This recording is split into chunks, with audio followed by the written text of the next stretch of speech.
Assalamu alaikum mes amis, mes frères qui a toujours brassé Sébastien Hodre TV. Bandiraɓe silaɓe musidɓe tedduɓe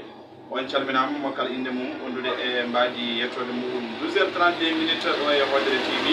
tawi ko an direte avec DJ Sow heɗenen to technique to ko miraɗo tedduɗo mo mum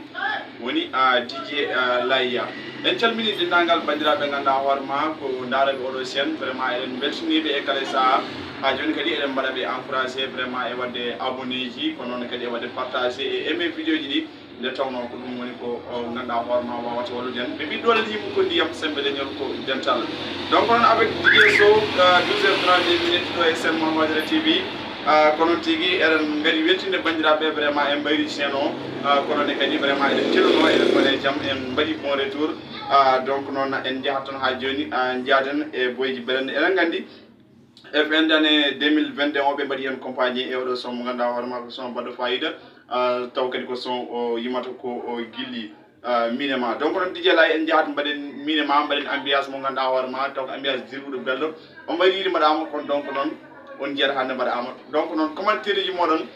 e message ji moɗon donc noon son tawi o mbaɗi rek yirade tedduɗo o yettinat ɗumen ononne kadi mbawon weltinirede nde tawno ko mbiyata ko la vie n'est pas compliquée sans défaille toi donc noon nous allons écouter à Boyji Blend.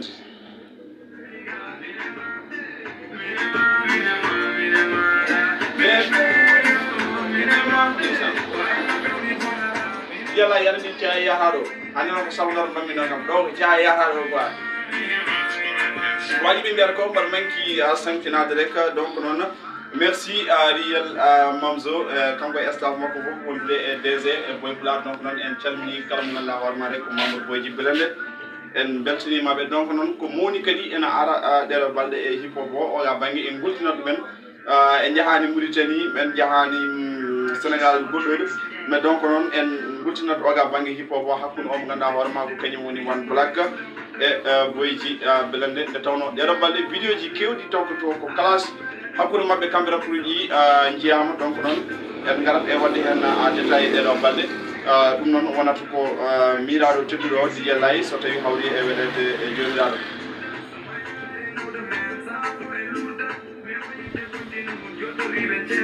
ndeyssan kala jiɗo Hodre TV rek vraiment waji mbiyata ko mi salminima kadi mi yiɗimo ko ami weltanimama no fewi no fewi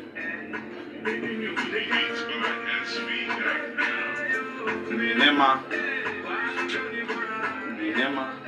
Bamas Nessa Salminima, c'est mon ami à moi depuis longtemps, donc non, c'est une grande couturier, mi Salminimo à nos pays, avec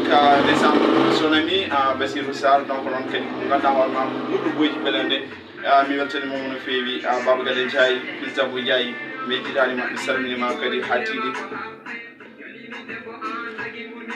Donc non e ko no mbinumami nanni rek au début émission DJ Lay ɗeɗo balɗe hip hop o ga banggue omo wuuli seeɗa par ce que vidéo ji kesi ngari vidéo ji Boyji Blende ngari le 20 ɓennuɗo le 20 octobre novembre ɓennuɗo en jii kadi sorti vidéo daɗe gandaɗe ɓe ganduɗa hoorema vraiment ko yimɓe ɓe ganduɗa hoorema ko majjinoɓe e nder hip hop o heɓɓe namdoronoɓe ha yogue yimɓe sa en mbiya daɗe gandaɗe o saaha vraiment kamɓe kiskiya ɓe ganduɗa ko ɗumen e dow mum donc noon en jii kamɓe vidéo mabɓe inchallah ɗeɗo balle kadi ma en ngar wadde hen détaillé en mbayi bandiraɓe no fewi kono wona hay hunde mataw ko haajuji aduna tan donc noon eɗen jaata ha joni e Boyji Blende DJ Lay arani so tawi ɓe jii affiche o kamɓe ganduɗa hoorema daroɓe Hodre TV ɓe jiyat toon ko DG mo Boyji Blende en plus kadi e One Black donc noon mataw hakkude mabɓe oɗo saaha kamɓe goni e fuɗɗirde roi de jare o dade gandal noon kañum vraiment nana lewo et avec les autres artistes ɓe ganduɗa hoorema kamɓe fof aɓena hip hop he donc noon ha joni en jahat tan mbaɗen haysino ko tabal gotal jihen ƴeewen o mo ganduɗa hoorema ko kañum woni on Black guiɗo donc noon on comprend pas vraiment rappuji kam hande hip hop mabo aɓe jiiɗi wultindemo kono toujours kamɓe ɓe ɓuuri wawde yimde tan ko on comprend pas donc noon DJ Lay ko woni One Black ɗiɗo noon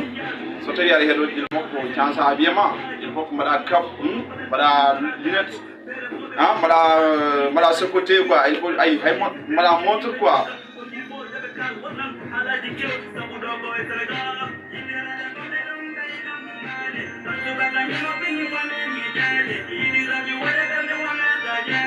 on voit que a yiɗi rap a waɗe ɓerde ma ɗum kam dal waji mbiyata ko c'est ton affaire quoi wala tan yiɗi rap hay boyi belene yiɗi rap king désert yiɗi rap heɓen jiɗi rap hay ma ɓuula yiɗi rap donc noon en jettimo no feewi vraiment kadi ko neɗɗo mo ganduɗa hoorema ko jogui ambition e ko waɗata ko donc noon eɗen mbaɗamo encouragé e musical makko donc noon ha joni tan Fodel TV e ganda ɗum vraiment ko won toon taw 12h38 minutes